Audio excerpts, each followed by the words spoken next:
विलयन का आयतन लीटर में। ठीक है, जैसे इसका हमें देखना है नॉर्मलता ना। नॉर्मलता का जैसे एक बीकर लिया गया है ना, और बीकर में हमने जल मिलाया, तो जल की मात्रा कितनी मिला दी, मान लिया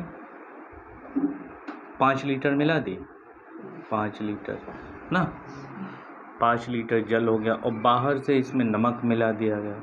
नमक कितना मान लेते हैं, 50 ग्राम, 50 नहीं, इसको 58.5 ग्राम ले, 5 ग्राम नमक मिला देते हैं। ठीक है, तो हमें पता करना है इसकी नॉर्मलता ना। नॉर्मलता के लिए क्या करना, नमक का सूत्र क्या होता है, NaCl ना। नॉर्मलता के लिए हमें विलयन का आयतन तो सीधा पता है ना।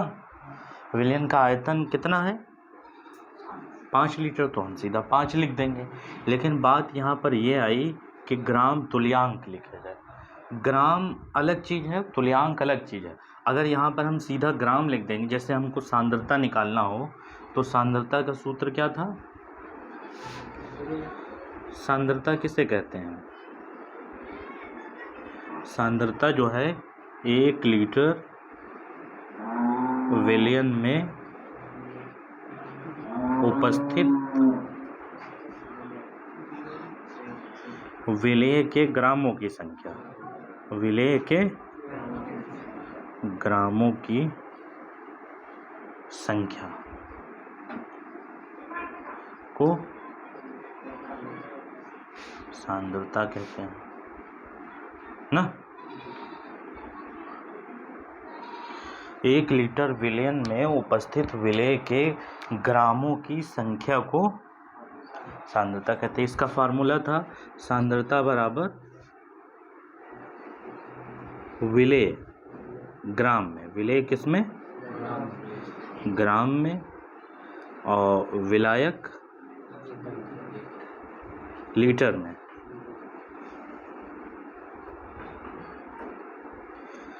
तो अगर इसकी कहा जाए सांद्रता ज्ञात कीजिए, तो सीधा हम नमक का भार ग्राम में लिखेंगे। नमक कितना है, 58.5, और विलायक कितने लीटर है, 5 लीटर में पहले से दे रखा है, तो बदलने, तो इसको भाग कर देंगे, 5 का नम 5, यहाँ पर 8 बचे, 5 का नम 5, फिर 3 बचा, 35 हो जाएगा, 5 सते 35, तो इतने ग्राम प्रति लीटर आ जाएगा हमारा ना।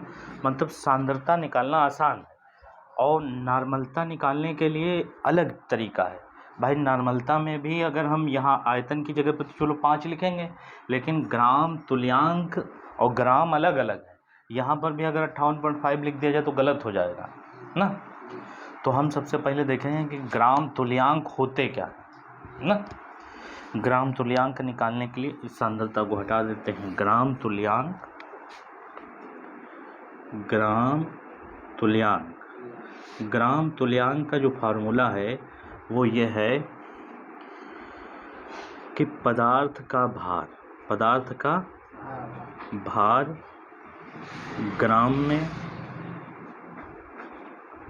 बटे पदार्थ का तुल्यांकी भार, पदार्थ का तुल्यांकी भार। ठीक है, इसको ग्राम तुल्यांक को EQ से लिखा जाता है। ठीक है, इक्विवेलेंट वेट कहते हैं, इसलिए EQ से लिखते हैं। तो यहाँ पर हम देखेंगे पदार्थ का भार ग्राम में, पदार्थ का भार ग्राम में कितना है, 58.5, तो हम भार लिख देंगे कितना, 58.5।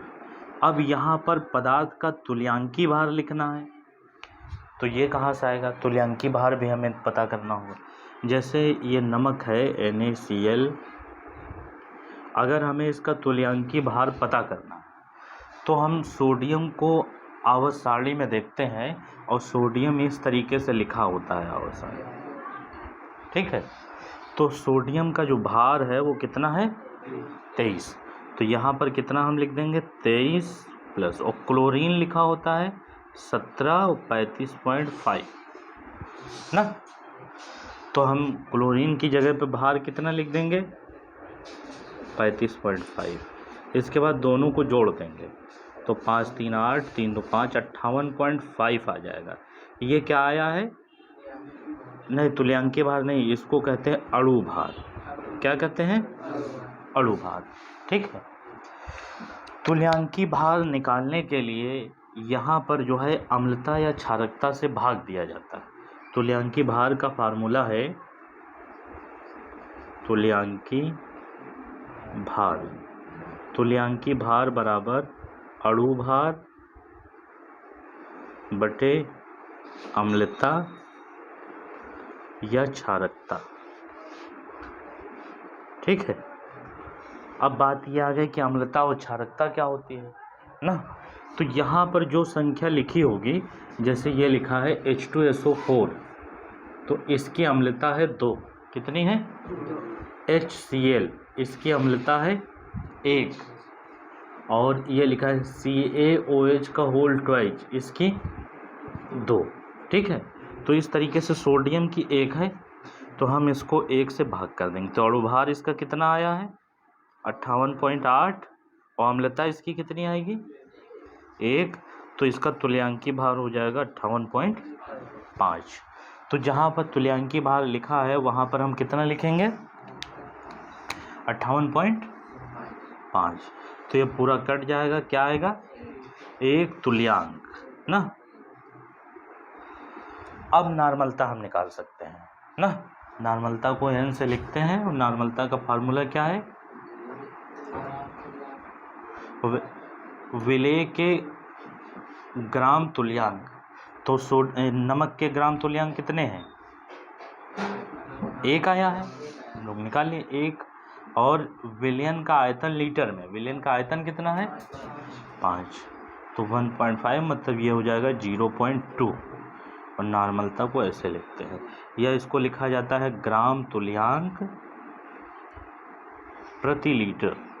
ग्राम तुल्यांक प्रति लीटर, या वही केवल साइन लिख देते हैं n। ठीक है। यह बात इतनी समझ में ही नहीं। यहाँ पर हमें समझना है कि तुल्यांकी भार कैसे निकलेगा। जब तुल्यांकी भार निकल आएगा तो ग्राम तुल्यांक निकालेगा।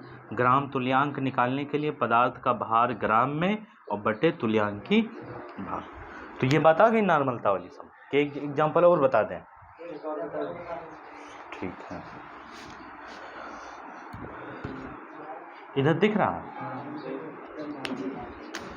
जैसे हम ये मान लेते हैं कि 5 लीटर विलयन में C2H5OH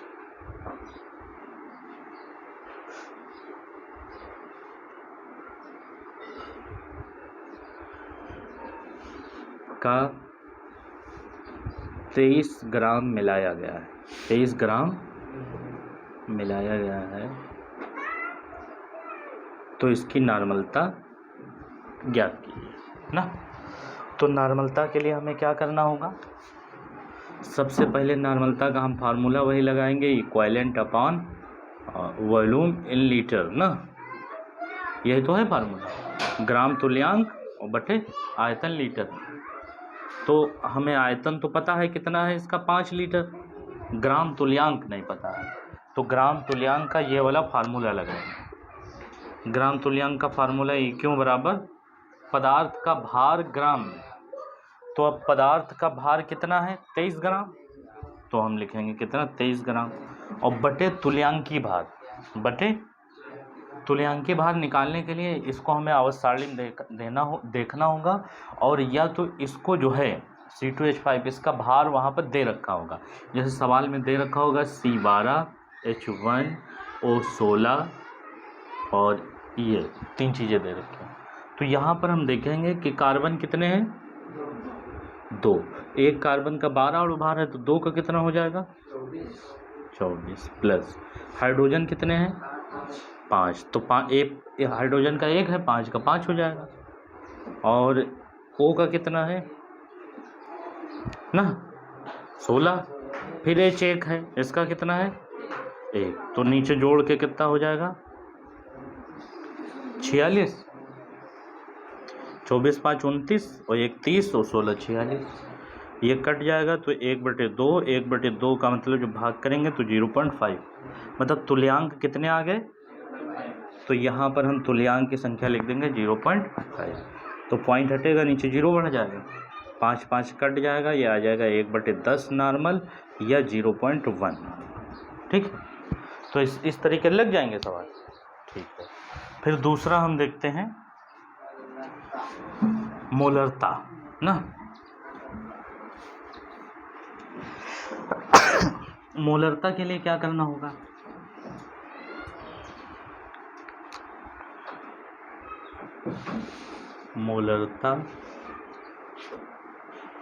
मोलरता होती है 1 लीटर विलियन में, 1 लीटर विलियन में उपस्थित मोलों की संख्या,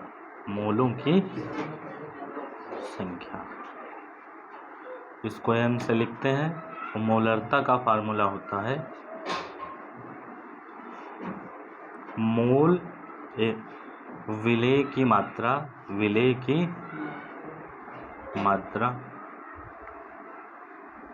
यहाँ विलेय लिख लो, विलेय के 1 लीटर विलियन में उपस्थित विलेय के मोलों की संख्या को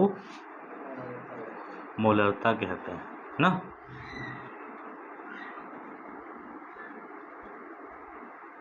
ठीक है, अब यहाँ पर हम क्या लिखेंगे, इसका फार्मूला विलेय की मात्रा मोल में, किसमें, मोल में, और विलियन लीटर में। ठीक है, जैसे यही सवाल हमारा अगर होता ये ना, तो यहाँ पर हमें विलियन तो पता है, मोल नहीं पता है ना। मोल का फार्मूला होता है मोल बराबर भार ग्राम में बटे अणुभार। जैसे तुल्यांक का फार्मूला क्या था, तुल्यांक का ये था, ये वाला ना, कि भार ग्राम में और बटे तुल्यांकी भार, और यहाँ पर तुल्यांकी भार ना लिख के हम सीधा अणुभार लिखते हैं। ठीक है, जैसे कहा जाए कि 10 ग्राम कैल्शियम कार्बोनेट, कैल्शियम हाइड्रोक्साइड को 5 लीटर में घोला गया, कितने में घोला गया, तो उसकी मोलरता ज्ञात कीजिए ना। तो सबसे पहले तो हमें ये तो पता है कि विलियन कितना है, 5 लीटर। अब ये जो 10 ग्राम कैल्शियम हाइड्रोक्साइड है, इसके पहले मोल निकालने हैं, क्योंकि हम डायरेक्ट अगर ग्राम लिख देंगे तो सांद्रता निकल आएगी ना। मोल का फार्मूला क्या है, भार ग्राम, भार इसका कितना है 10, और नीचे अणुभार इसका लिखेंगे, कैल्शियम का 40 होता है, ये वहाँ पे दे रखा होगा, Ca 40, O 16 और H1। ठीक है, तो Ca कितना है 40, और ऑक्सीजन कितने हैं 2 हैं, वो ट्वाइस का मतलब 2 ऑक्सीजन, एक का 16 है तो 2 का कितना हो जाएगा 32। हाइड्रोजन कितने हैं 2, तो ये भी 2 हो जाएगा, कितना आ जाएगा 10 बटे ये 72, 2 74 हैं, इसको भाग करेंगे हम, तो 74 को अगर भाग करना है 10 से तो दशमलव लगा के 0 बढ़ाएंगे, एक बार जाएगा, 74 एकन्नम 74, बचेंगे कितने 36 ना, 26 बचेंगे, और फिर 0 बढ़ाएंगे तो अब ये जाएगा 4 बार हैं, 3 बार, 4 3 12 और 7 3 21 22। ठीक है, हमको इससे मतलब है, मतलब इसके मोल कितने आ गए 0.5, 13। अब हमें निकालना है मोलरता अगर, तो हम सीधा विलेय की मात्रा कितने लिखेंगे 0.13 और आयतन कितना 5, तो 0.05×10 ये इतनी मोलरता आ जाएगी। ठीक है, ये बात समझ में आई? इतनी नहीं आई? ठीक है, चलो इतना ही रखो।